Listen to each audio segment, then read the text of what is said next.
For our presentation, we talked about dealing with loans and handling money after college. We focused on educating ourselves on loans, other debts, and learning how to budget. A budget is an itemized summary of likely income and expenses for a given period. It is an invaluable tool to help you prioritize your spending and manage your money. Budgeting isn't just for when money is tight. It is useful for when you need a better way of organizing how you spend. Also, budgeting involves getting your priorities straight. You need to identify what you need, want, and how you want to save. Your needs involve healthcare, groceries, car payments, utilities, and housing. Your wants involve recreational activities, personal expenses, internet, and choosing that Mercedes over that Honda. Savings. Like the basic financial rule of thumb says, put at least 20% of your income into savings. The following are strategies on creating a budget. Set your goals. You need to know what you want to do for short-term goals, which are up to 2 years, and what you want to do for long-term goals, which are from 5 to 10 years or more. Know your income. Be aware of how much you make and how much you are willing to spend on your needs and wants. Track your spending. Being aware of what you spend is extremely beneficial when wanting to manage your budget. This includes having a monthly check-in. Knowing how much you spend within a month betters your spending habits for the following month. You become more conscious of what you spend money on, which creates a better sense of responsibility. While budgeting after college, you must consider how to divide your income in order to pay off the loans that you've accumulated. The next thing we will be talking about is loans. There are a few types of loans that are available to all students. One of them is subsidized loans, which are eligible to undergraduate students who demonstrate financial need to pay for school.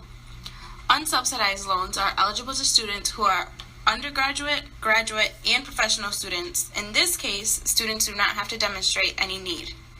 PLUS loans are made to graduate professional students and parents of dependent undergraduate students to help pay for education expenses. Consolidation loans allow you to combine all of your eligible federal student loans into one single loan with one single servicer, which makes it easier to pay. Repayment options. You are asked to choose when you graduate how you want to pay back your loans. If you don't, you will be put on an automatic plan which will pay off your loan in 10 years. You can always switch it to switch your needs or goals at whatever point you are in life. Keeping track of payments. There are 3 ways to keep track of payments. The first way is to change the payment due date. If you get paid after your loan is due, you can contact your loan servicer and ask to change the date so that you can pay it after you get your paycheck. The second way is to change your repayment plan. If it's too high, make it an income-driven repayment plan, which will base your monthly payment on how much money you make a month. The third way is to consolidate your loans. If you have multiple loans, simplify this process with direct consolidation, allowing you to combine all of your federal student loans.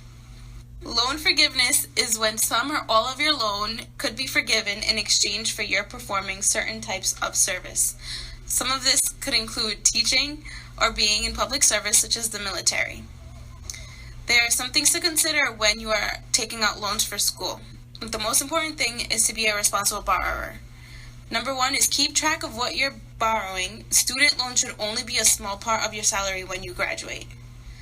Number 2 is research starting salaries in your field. Know what you're getting yourself into and don't take out more than you can handle.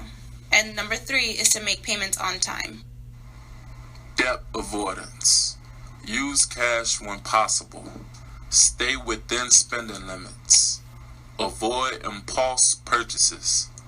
Avoid buy now, pay later. Compare prices before purchasing.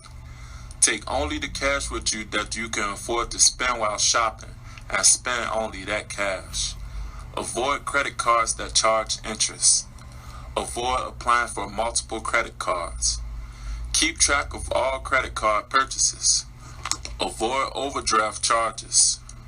Pay more than the minimum of credit card bills if possible. Avoid paying upfront fees. Beware of any high fees or required contributions like high monthly service charges that may add to the overall debt load and defeat efforts to pay off bills. Managing debts. Match assets and liabilities. Maintain liquid savings. Watch interest rate risk.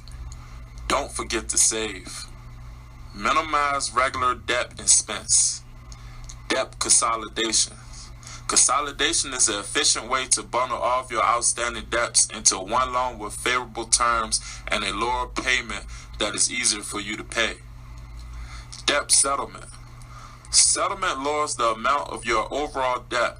You can negotiate with your creditors to get your principal reduced and to get you back on firm financial footing. Student loan consolidation.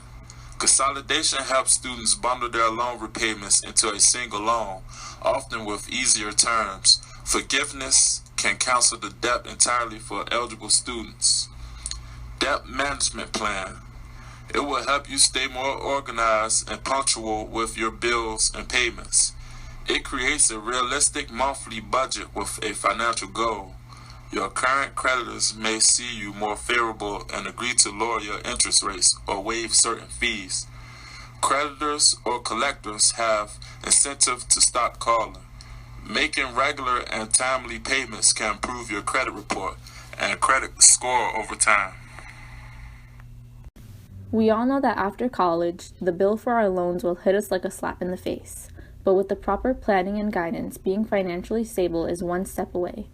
Budgeting, loan management, and debt avoidance are three main strategies that college graduates need to prepare for when entering the real world. You need to make sure you have a form of income. Having a job is a priority. In order to organize your money, you need to know where it is coming from. Like mentioned before, you need to prioritize, finding out what you need and save for that before rewarding yourself.